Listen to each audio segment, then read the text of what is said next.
If you have a hot tub cover that's super heavy or ripped all like this, water's getting in, weighs a ton to open up, I'm going to show you how to measure for a brand new cover.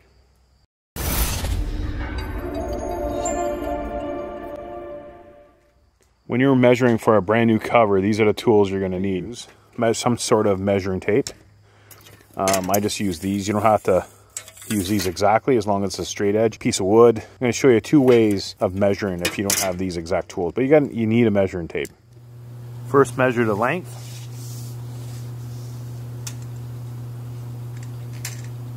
Then the width. And when you're measuring it, you don't want to measure it here, you want to measure it exactly right on the edge from end to end. So whatever the measurement is, just like that. Second is your radius. What is this radius right here? Because I use these, I don't really need a measuring tape, because there's my inches right there. We put one straight edge right on the side. And one against it. Right where it transitions from where it goes straight to where it curves. So right about there. See where it's straight and then it starts curving. So this is a 6-inch radius. You just have a measuring tape, grab any straight edge, pretty much the same thing. So straight edge on one side, right against the tub, butt up against it. And there's your mark right there. Transitions from the straight to right where it curves. 6-inch radius. So for this flap here, it's called a skirt. But if you're unsure, you want to know the proper measurement, you always measure the tub. And we put our flat edge, and we're just on the side. We're just going the edge. And you can probably go, it's actually not a 4-inch, but if you want a little bit longer, you can probably go 3-inch on this one. But I like this a little bit longer, so we're going to go a 4-inch, just so it's just past that. So 4-inch skirt. Next is your slope.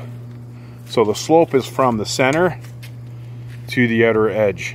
What's typical is a 4-inch slope from here to a 3-inch slope right here. 4 to 3. You can go 5 to 4, but typically it's 4 to 3. If you get lots of rain, I would go like 5 to 3. If you have lots of snow in the wintertime, maybe go 5-inch to 4-inch, a little bit thicker. So that's your slope.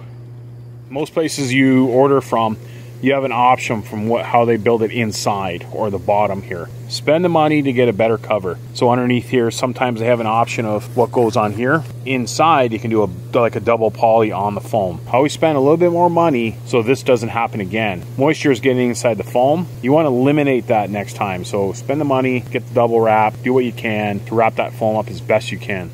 These straps here, no, these are missing. We always just get them without, because where we live, we need a hurricane strap in. So we put a strap from here across the other side so the wind doesn't blow it open. So we just eliminate those straps altogether. The handles, here we have the handles all ripped off. Here it's just right in the center. Sometimes you can get one on the side. How often do you actually open the lid from here? Open it. Everybody grabs them from the side. You shouldn't do that, because that's where it normally breaks. It will break the foam right here because everyone's trying to force it and it's actually tied down most of the time. But if you have a hurricane strap across, you can actually, it reminds you that you have that on there and you can take it off. But a lot of times we'll put handles just on one side. For this one here, it goes against that wall, so you're not going to pull, there's the cover lifter, you're not going to pull the cover this way, you're going to go from there to there. So what I would do is get a handle here and get a handle here on both sides. Do it there and do on the opposite side. The other side, I'll get no handles at all, none of those tie down straps. And that's how you measure for a hot tub cover.